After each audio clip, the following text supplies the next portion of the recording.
अध्याय 33. कथासार. माणिक शेतकऱ्याची भेट, त्याची परीक्षा. चौरंगी नाथास बरोबर घेऊन मच्छिंद्र नाथाकरिता वीरभद्रा बरोबर युद्ध.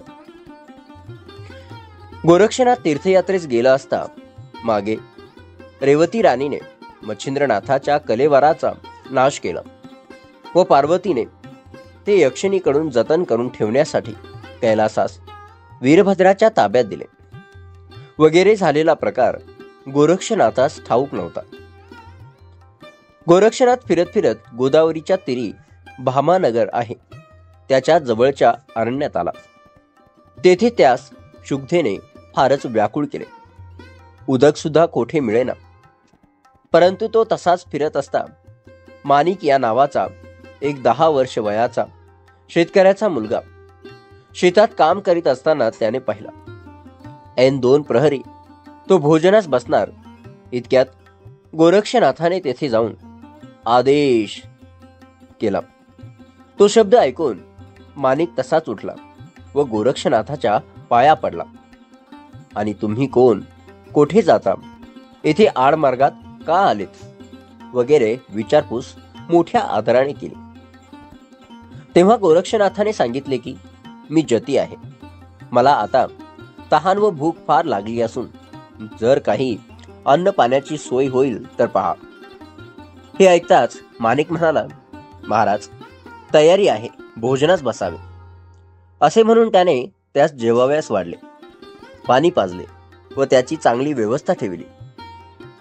गोरक्षनाथ जेवून तृप्त झाल्यावर त्यास समाधान वाटले. मग गोरक्षनाथाने प्रसन्न होऊन माणिक शेतकऱ्यास तुझे नाव काय म्हणून विचारले. तेव्हा तो म्हणाला, आता आपले तर कार्य झाले ना, आता माझे नाव वगैरे विचारण्यात काय अर्थ आहे.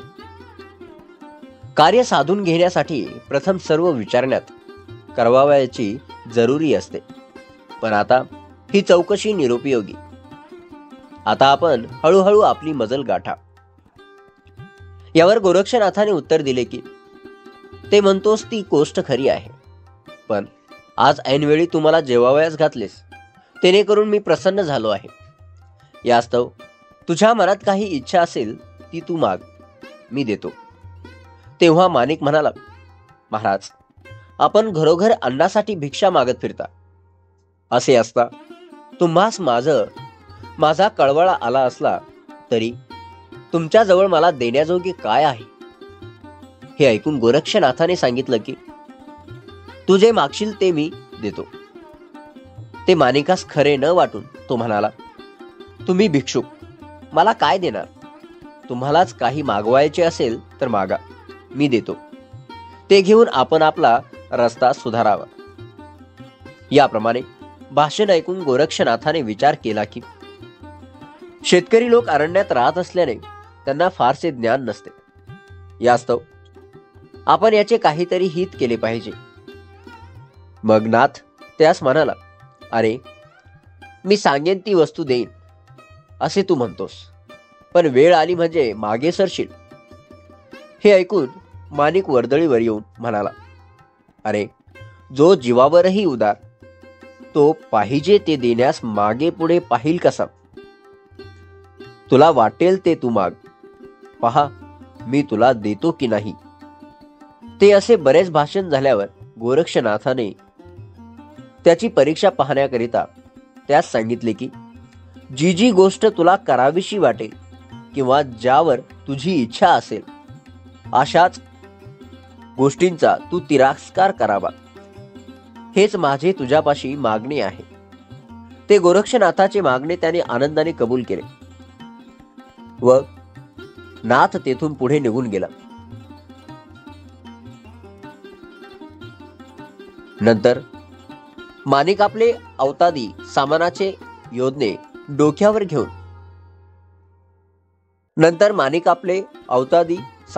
ओझे डोक्यावर घेऊन शेतातून घरी निघाला व प्रथम जेवणाकडे त्याचे लक्ष गुंतले.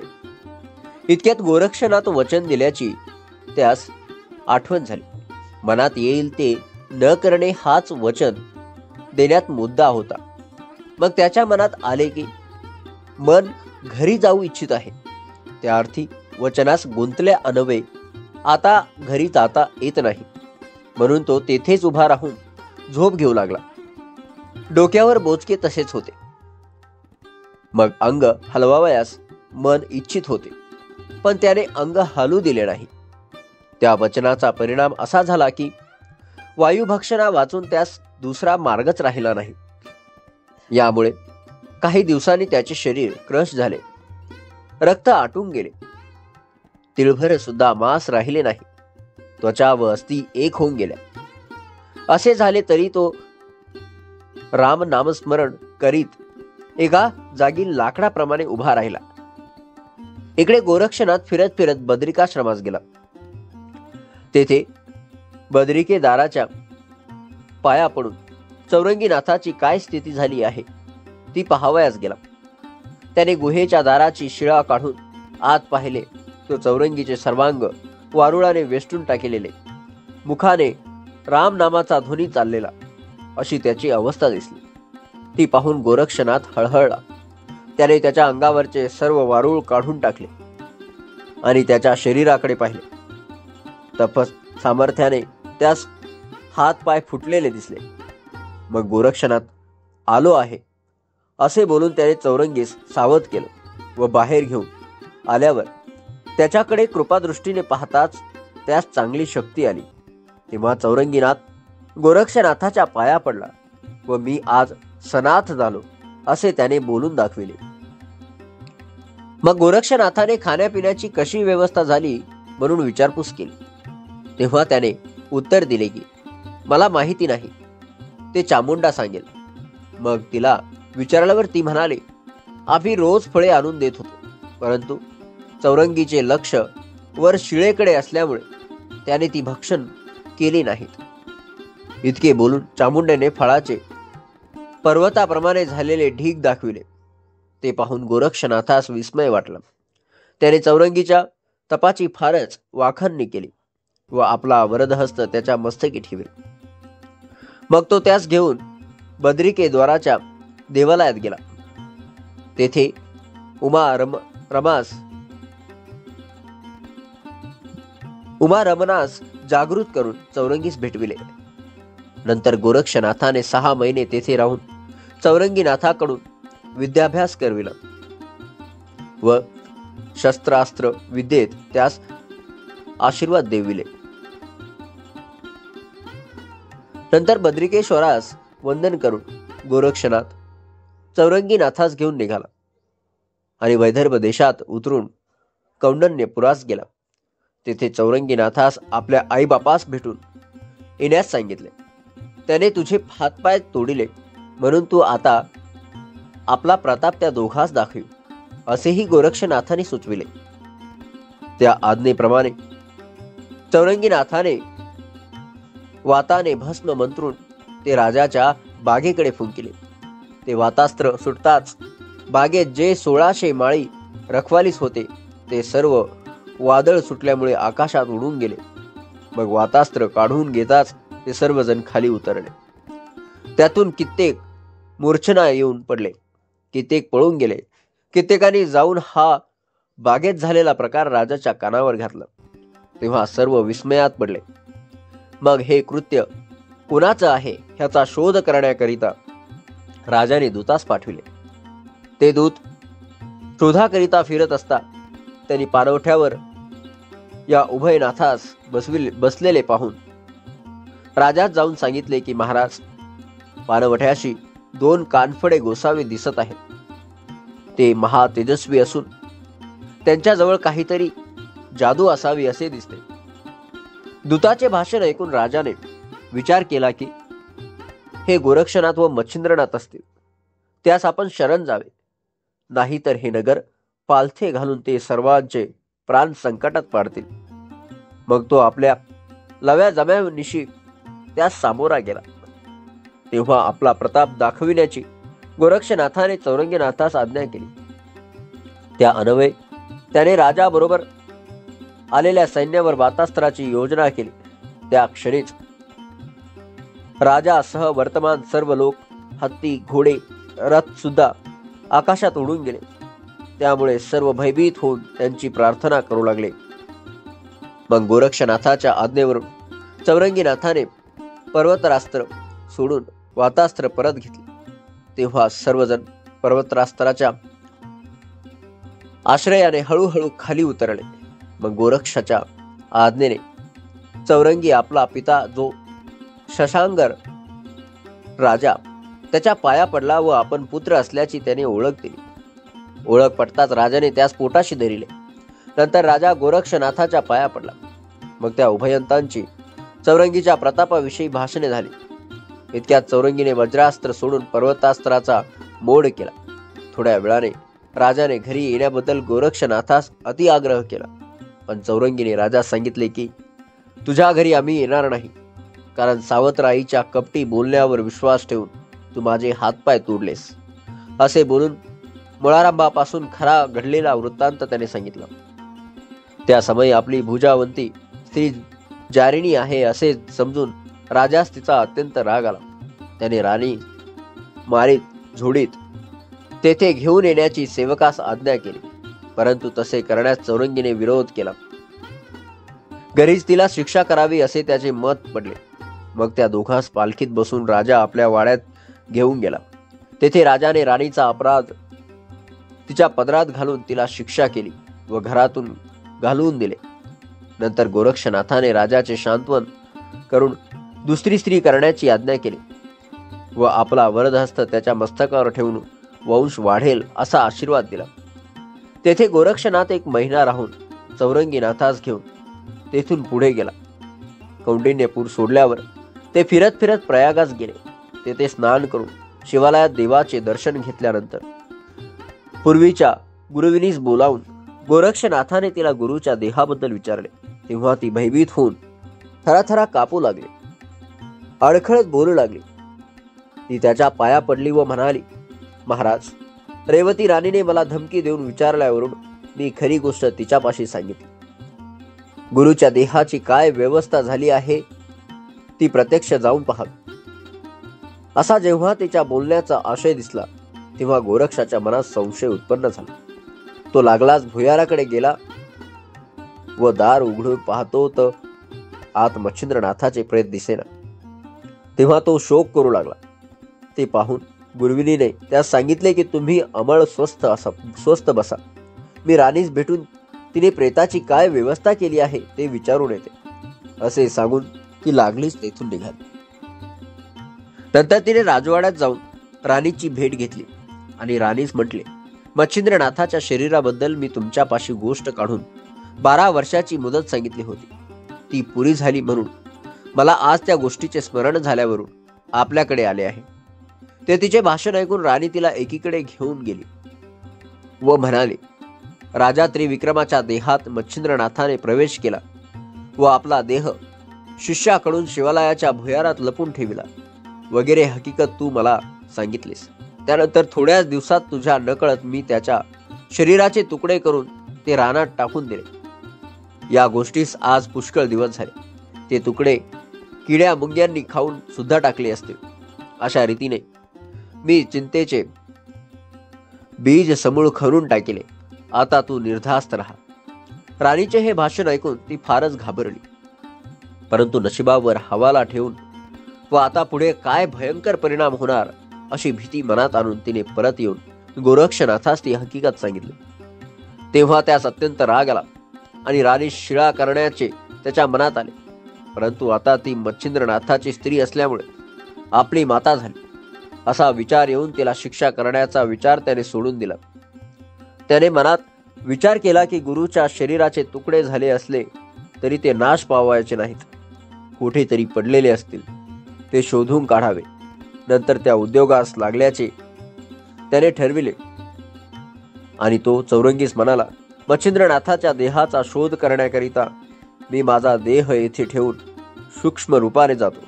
माझ्या शरीराचे तू नीट संरक्षण कर. येथील राणी रेवती हिने मच्छिंद्राच्या देहाचा जसा नाश केला तसा ती माझ्याही शरीराचा नाश करेल. यास्तव फार सावधगिरी ठेव.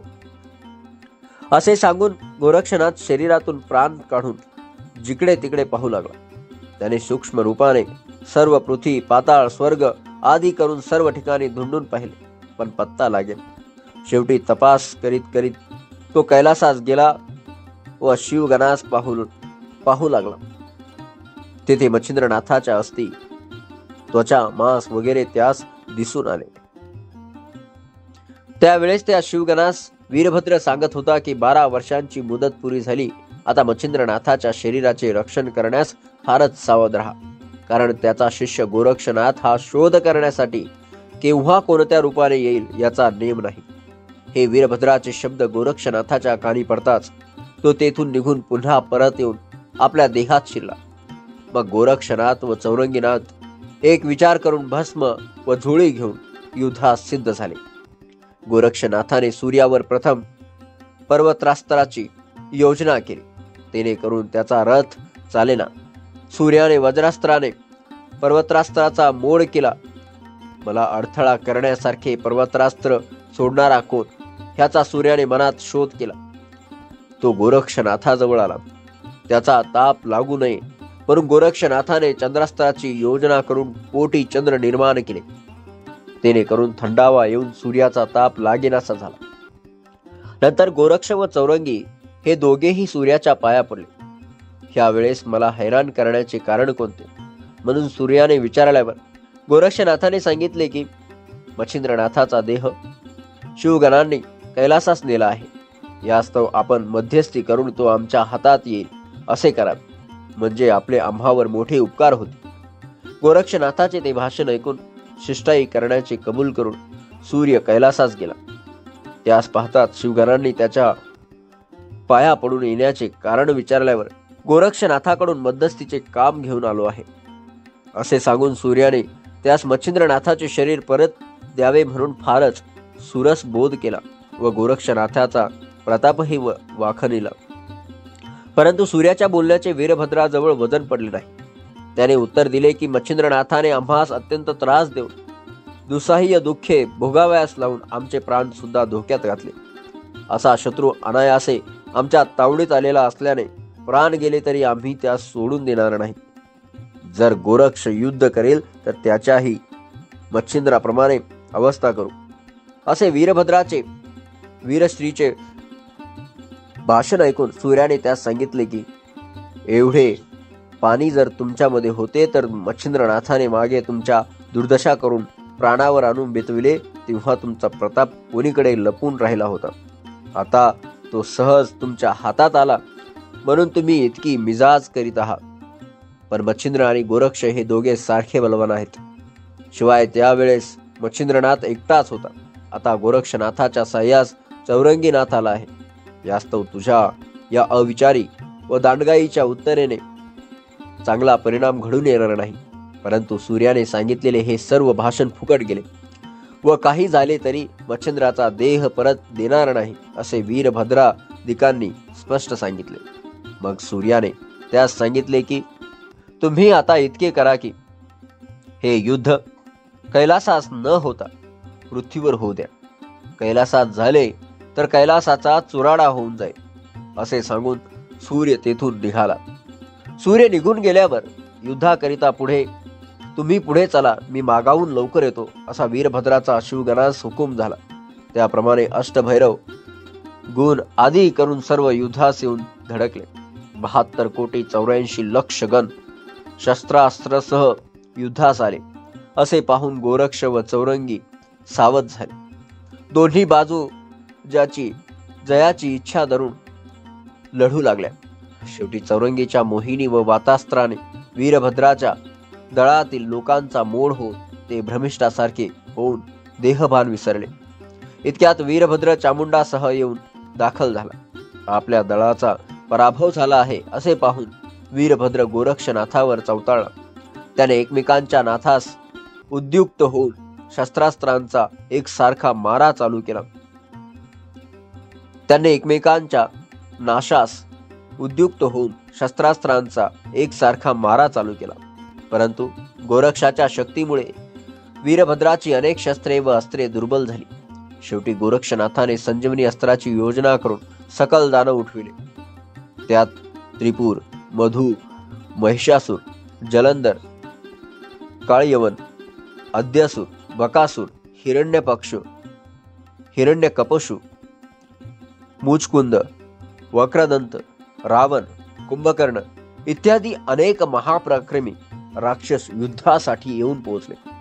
त्यावेळी 33 कोटी देवांनी रणक्षेत्र सोडून आपापली विमाने पळविली व त्यांना मोठी चिंता उत्पन्न झाली.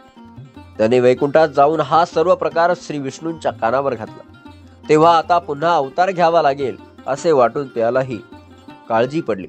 मग विष्णूने शंकरास बोलावून आणून सर्व वृत्तांत त्यास सांगितलं व वीरभद्राच्या वेडेपणाने या पल्ल्यास गोष्ट आली असे सांगितले. मग तंटा मिटवून विघ्न टाळण्यासाठी ते गोरक्षनाथाकडे गेले व त्यास त्यांनी पुष्कळ प्रकारांनी समजावून सांगितले. परंतु गुरुचे शरीर माझ्या स्वाधीन करा म्हणजे तंटा मिटेल असे गोरक्षनाथाने स्पष्ट उत्तर दिले. मग शंकराने चामुंडास पाठवून मच्छिंद्रनाथाचा देह आणविला व गोरक्षनाथाच्या स्वाधीन केला. राक्षसास अदृश्य करावयास सांगितले. तेव्हा गोरक्ष म्हणाला, अस्त्राच्या योगाने राक्षस उत्पन्न न होता संजीवनी मंत्र प्रयोग केल्यामुळे राक्षस उत्पन्न झाले आहेत. यास्तव पुन्हा अवतार घेऊन त्यास मारून टाका किंवा वीरभद्राची आशा सोडा. दोहोतून जसे मला सांगाल तसे मी करीतो. हे ऐकून शंकराने सांगितले की मधुदैत्य माजला त्यावेळेस आम्ही रानोमाळ पळून गेलो. शेवटी एकादशीस अवतार घेऊन त्याचा नाश करावा लागला. अशी संकटे अनेक वेळा सोसावी लागली. यास्तव आता विलंब न लाविता लवकरच राक्षसांचा बंदोबस्त कर. आम्ही वीरभद्राची आशा सोडून दिली असे शिव व विष्णू त्यास म्हणू लागले. त्यावेळी प्रतापवान वीरभद्र एकटाच त्या राक्षस मंडळींशी लढत होता. ते पाहून गोरक्षनाथाने वाताकर्षण अस्त्राची योजना केली आणि मंत्र भरून भस्म फेकताच वीरभद्रासह सर्व राक्षस गतप्राण होत निचेष्ट जमिनीवर पडले. तेव्हा शंकर व विष्णू यांनी गोरक्षनाथाची स्तुती केली. मग गोरक्षनाथाने अग्न्यस्त्र योजून निचेष्ट पडलेल्यास जाळून टाकले. हा वाताकर्षण प्रयोग नाथ पंथा वाचून देवदानवास ठाऊक नव्हता.